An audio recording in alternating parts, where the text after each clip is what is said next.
Salam dostlar, axşamınız xeyir olsun. Hər birinizi salamlayıram, hər birinizin hər vaxtınız xeyir olsun deyirəm.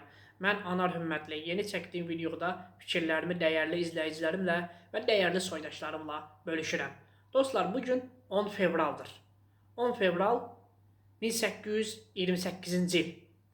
198 il əvvələ qayıdaq dostlar. Tariximizin qara hərflərlə yazılan günü kimi tarixə daxil olan gündür. İlk əvvəl onu deyə bilərdim ki, xalqımız haqqında bizim xalq tarix boyu döyüşən bir xalq olmuşuq.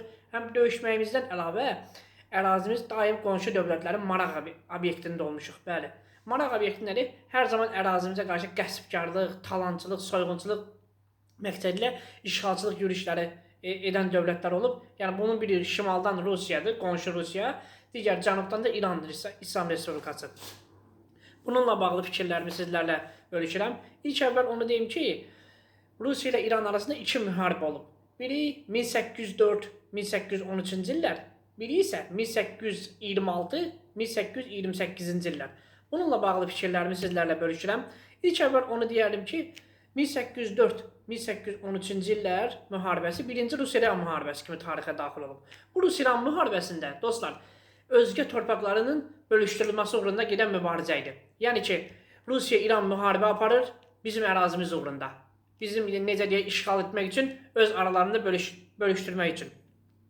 İlk əvvəl onu da deyərdim ki, artıq birinci Rusiya-İran müharibəsi başa çatdı 1813-cü ildə. Tariximizdə Gülüstan sülh müqaviləsi kimi yazıldı. Gülüstan sülh müqaviləsi odur ki, deyərdim ki, antizoraki müqavilələrdən biri kimi tarixə daxil oldu. Bəli, Rusiya ilə İran arasında müharibənin birinci mərhələsi başa çatdı. Azərbaycan torpaqlarının bölüşdürülməsinin birinci mərhələsi başa çatdı.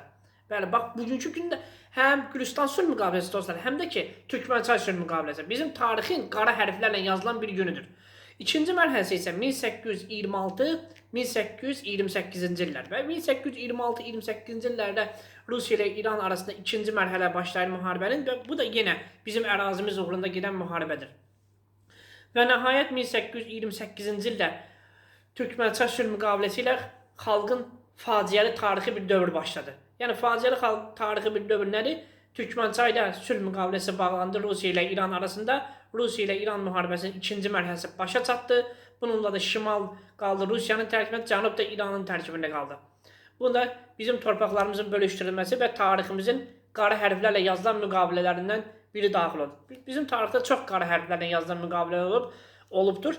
Lakin Gülüstan və Türkmənçay bizim bölünməyimizin uğrunda olan müqavilələrdir. Bəli, bizim bugünkü gündə 10 fevral tarixi 198 il əvvəl qara hərflərlə yazılan bir günümüzdür.